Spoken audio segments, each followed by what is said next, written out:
একটা বয়সের পর নিজের শখ বলে আর কিছুই থাকে না, থাকে শুধু ধৈর্য আর পরিস্থিতির সাথে মানিয়ে নেওয়ার চেষ্টা। আসসালামু আলাইকুম, সবাই কেমন আছেন? আজকে ভিডিও শুরু করছি। সকাল থেকে টক দইয়ের জন্য টক দই বানিয়ে রেখেছিলাম, সেটা বের করে এখন খেয়ে নিচ্ছি। আর রান্না করতে চলে আসলাম, সাথে কাজকাম সব কিছু কমপ্লিট করে নিয়েছি। চেষ্টা করি যে আপনাদের সাথে কোনো একটা রান্না শেয়ার করার জন্য, সেজন্য এই আজকে যা রান্না করছি সেই সবজিটা শেয়ার করব। আর এই দিক থেকে দেখতে পাচ্ছেন আমি একটা হুক লাগিয়ে নিচ্ছি। আমার এখানটাতে রাইস কুকার আর ওভেনটা আমি রেখে থাকি, তো ওইটা তারটা অনেক সময় চুলার তাপে আগুন লেগে যায়। তো এর আগে একদিন তো ভয়ই পেয়ে গিয়েছিলাম, সেটার জন্য একটা হুক লাগিয়ে নিলাম যাতে ওখানে সুন্দর মতো বেঁধে রাখতে পারি। আর এখন চলে এসেছি রান্না করার জন্য। আর সবজি রান্না করব, কচু রান্না করব, ছোট কচু কচু যেটা বলে আর কি, ঢাকাতে শুনি অনেকে গাটি বলে থাকে। তো ওইটা রান্না করব মাছ দিয়ে। মাছটা ফ্রাই করে রেখে দিয়েছি, এখন এটা রান্না করে নেব, সেজন্য মশলাটা কষিয়ে নিচ্ছি। সব সময় প্রতিটা দিন একরকম যায় না, কখনো ভালো কখনো খারাপ। আজকে কেন জানি কেমন জানি একটা লাগছিল।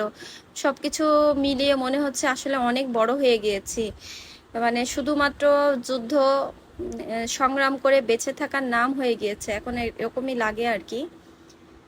সেজন্য শুরুতেই বললাম আর কি, শখ বলে আর কিছুই থাকছে না। এই দিক থেকে রান্না করতে করতে শানকে নিয়ে একটু ছাদে আসলাম। ছাদে গাছগুলো দেখলেও একটু শান্তি লাগে। তো ওখানে আমি আবার একটু শাকও লাগিয়েছিলাম, তো সেটা আপনাদেরকে দেখিয়ে দিব। মাঝখান থেকে একটু সবজিটা একটু নাড়াচাড়া করতে হবে ভালো করে, তো সেটার জন্য নাড়াচাড়া করে দিয়ে গেলাম। আর এই পাশ থেকে এই যে শাক লাগিয়েছি, বাসায় তেমন কোনো প্লাস্টিকের কোনো পাত্র ছিল না, সেজন্য এইভাবে বস্তার মধ্যেই লাগিয়েছি। আশা করছি খারাপ হবে না। আর আমার কুমড়ো গাছটা দেখেন কি যে সুন্দর লাগে। আমার মনে হয় গাছ থেকে আমি কোনো কিছু খেতে পারি আর না পারি, যে গাছগুলো লাগিয়েছি অনেক সুন্দর হয়েছে, এটাই আমার শান্তি লাগে। শানবাবু ইদানিং খুব দুষ্টু হয়ে গিয়েছে, অনেক বেশি বিরক্ত করে, জ্বালাতন করে। এমনিতে তো কোলে নিয়ে সবকিছু রান্না বান্না করতেই হয়, তাছাড়া অন্য সময় খুব বিরক্ত করে। এখন যে ভয়েস ওভারটা দিব সেটা দিতেও অনেক বেশি বিরক্ত করে ফেলে আর কি, শুনতে পাবেন সাউন্ডটা।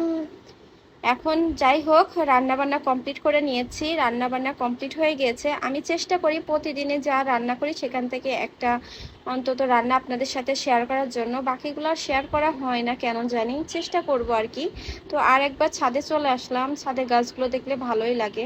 আর একটা কথা বলতে চাচ্ছি, এই যে আমার পায়ে যে প্রবলেমটা, এই সমস্যাটা আমি অনেক দিন ধরে ভুগতেছি। আসলে এই পাটা আমাকে অনেক বেশি কষ্ট দেয়, প্রতিনিয়ত চলাফেরা করতে অনেক বেশি খারাপ লাগে। আসলে কি হবে জানি না, এটার ফিউচার কি। আসলে ডক্টর দেখিয়েছি অনেকবার, অপারেশনও করা হয়েছে, কোনো কিছুতেই আর ঠিক হচ্ছে না।